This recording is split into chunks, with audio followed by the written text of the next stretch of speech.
नमस्कार। बीएमसी चुनाव को लेकर चुनावी हलचल तेज हो चुकी है और उसी बीच बीएमसी चुनाव को लेकर नए चौंकाने वाले सर्वे के आंकड़े भी सामने आ चुके हैं और मतदान से पहले आखिर किन उम्मीदवारों की जीत हुई है और इसको लेकर सियासी हलचल काफी गर्मा चुकी है और बीएमसी चुनाव में अगली सरकार किसकी बनेगी। लेकिन भारतीय जनता पार्टी ने यहां पर जो है वोटिंग से पहले ही कई उम्मीदवार यहां पर चुनाव जीत गए हैं, जबकि बीएमसी चुनाव इसलिए भी महत्वपूर्ण हो जाता है कि बीएमसी चुनाव का बजट यहां पर 74,427 करोड़ जो कि 2025-26 के लिए आवंटन है। और यहां बात की जाए तो कई ऐसे राज्य हैं जिनका बजट यहां पर बीएमसी से भी कम है, इसलिए बीएमसी चुनाव एक बड़े यहां पर कह सकते कि चुनाव की तरह ही देखा जा रहा है। तो बीएमसी चुनाव को लेकर क्या कुछ आंकड़ा है, लेकिन वोटिंग के पहले बीजेपी में खुशी की लहर दौड़ पड़ी है और 64 उम्मीदवार यहां पर बीजेपी के निर्विरोध यहां पर चुनाव जीत गए हैं। हालांकि ज्यादा संख्या में चुनाव जीतने के बाद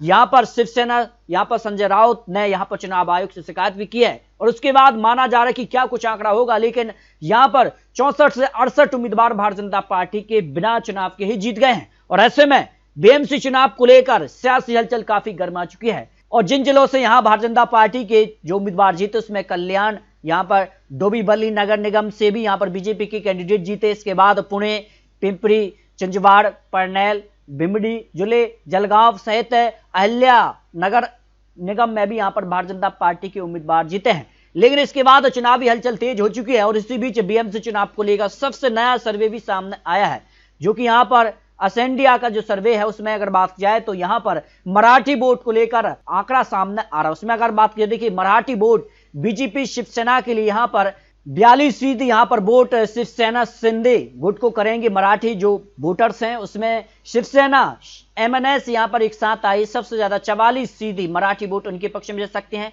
कांग्रेस पार्टी को 4% मराठी वोट मिल सकते हैं और अन्य पार्टी को 11% मराठी वोट जा सकते हैं।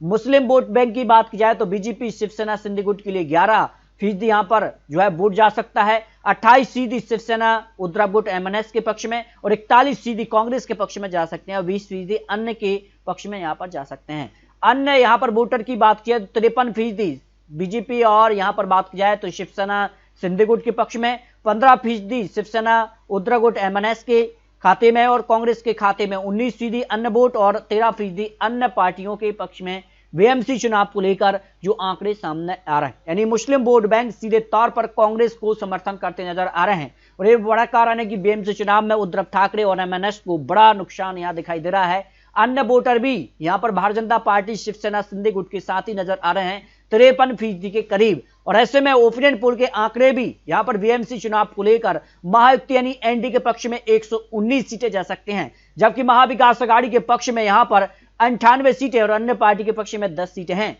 लेकिन महायुति का आंकड़ा करीब 150 सीटों के आसपास का माना जा रहा है, क्योंकि यहां पर बात किया 64 सीटों पर बिना चुनाव लड़े ही यहां पर महायुति एनडीए की जीत हुई है। और उसके बाद चुनावी हलचल और चुनावी जो कह सकते कि माहौल है वो पूरी तरह से गर्मा चुका है। चुनाव आयोग से भी यहां पर बात की शिकायत की गई है। लेकिन बात की तो 15 जनवरी को यहां पर बाकी सीटों पर वोटिंग होगी और जनता तय करेगी कि बीएमसी चुनाव में अगली सरकार किसकी बनने जा रही है।